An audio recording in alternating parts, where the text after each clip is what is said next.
Saya berbicara di sini sebagai penyambung lidah rakyat Indonesia. Nama Soekarno, sebagai tokoh sejarah paling kontroversial Presiden pertama Republik Indonesia, memimpin pada tahun 1945 sampai dengan 1967. Pemimpin ini selalu melekat dengan gerakan nasionalisnya yang terkemuka. Jasa dan jejak langkah yang dilakukannya menempatkan Bung Karno sebagai sosok yang dikenang dengan rasa hormat dan cinta oleh rakyat Indonesia. Namun, siapa sangka, menjelang akhir hayatnya sang proklamator mengalami malapetaka dengan pecahnya gerakan tanggal 30 September tahun 1965 yang melibatkan Partai Komunis Indonesia. Hingga semasa hidupnya harus dalam derita dan kecewa, karena diasingkan oleh rakyat yang dicintainya. Kepemimpinan Bung Karno sebagai Presiden Republik Indonesia yang pertama, sejak munculnya gerakan tanggal 30 September tokoh Soekarno lebih banyak dilukiskan dengan warna hitam. Bahkan para pers luar negeri pun bermunculan untuk meninjau lebih dalam mengenai tragedi itu. One question that still remains unanswered, Mr. President. Did you know about the attempted coup of September 30th in advance? Did you know about the attempted coup of September 30th in advance? No. And why should you put this question to me? Simply because you're the only one who can answer it. I didn't know it. Not before. Do you know peace and tranquility? Will you ever allow complete freedom of the press? Never. Because it is revolution. Any revolution does not admit freedom of the press. Peristiwa itu berdampak besar bagi rakyat bangsa Indonesia, termasuk Presiden pertama Soekarno-Hatta.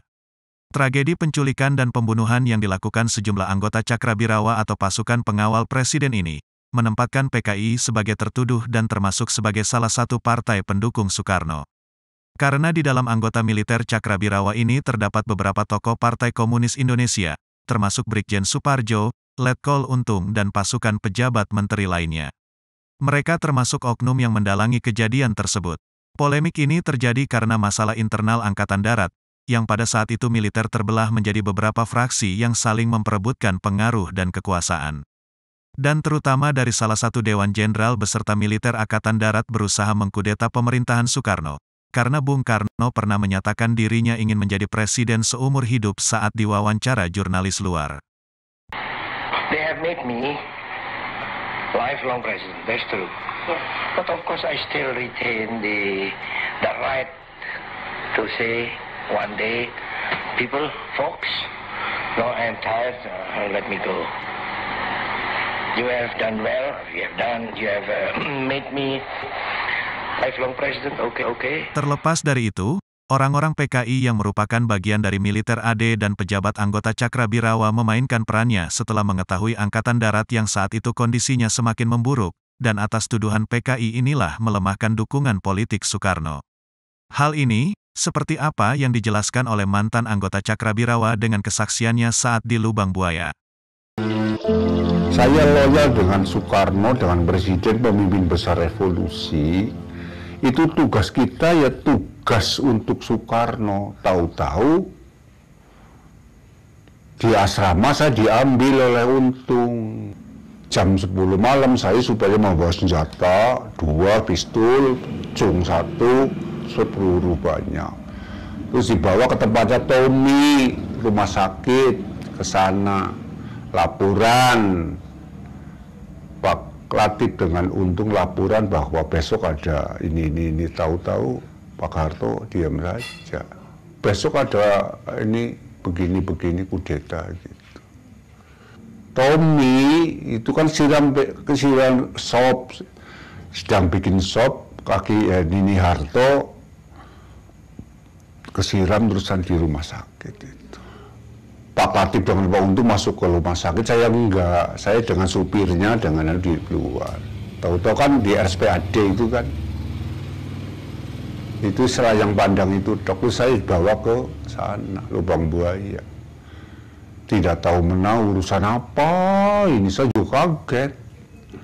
Tahu-tahu begini. Ada sasaran 1, sasaran 2, sasaran 3, sasaran sampai sasaran 7. Tahu-tahu 7 jenderal itu gitu. Baru ngerti. seperti itu. Setelah jenderal pada datang sudah diculik. Cakrabirawa mundur, nah saya Pak Untung pergi, komandan pergi, semua pergi, dan itu hanya supir-supir aja, truk-truk Cakrabirawa yang membawa saya.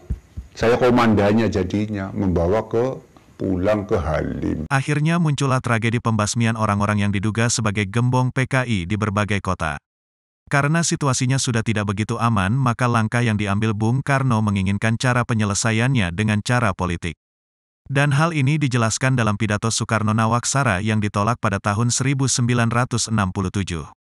Presiden Soekarno mengatakan, G30S terjadi karena 3 faktor, keblingernya pemimpin PKI, kelihayan Nekolim alias kekuatan Barat, dan adanya oknum yang tidak benar.